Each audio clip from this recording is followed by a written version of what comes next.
করছে, সেই জন্য আমি আর্জেন্টিনা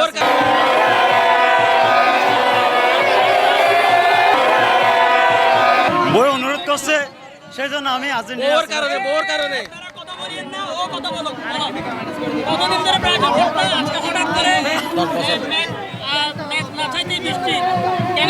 আমি 10 বছর ধরে ব্রাজিল সাপোর্ট করি, কিন্তু আমি বিয়ে করছি 4-5 বছর। 4-5 বছরে আমাকে প্রচুর পরিমাণ বিরক্ত করতেছে আমাকে আর্জেন্টিনা সাপোর্ট করার জন্য। আমার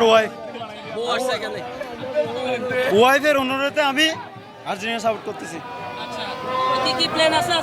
আজকে দুধ দিয়ে গোসল করে আমি আর্জেন্টিনা সাপোর্ট করব। না না, আজকে তো বেরান করব না। কয় লিটার দুধ আনা হইছে এখানে টোটাল? দুধের জায়গায় আমরা 7 আপ দিলে একটু ভালো হবে। 7 আপ দিয়ে 7 আপ থাকবে। আর নিজের টাকা দিয়ে 7 আপ থাকবে।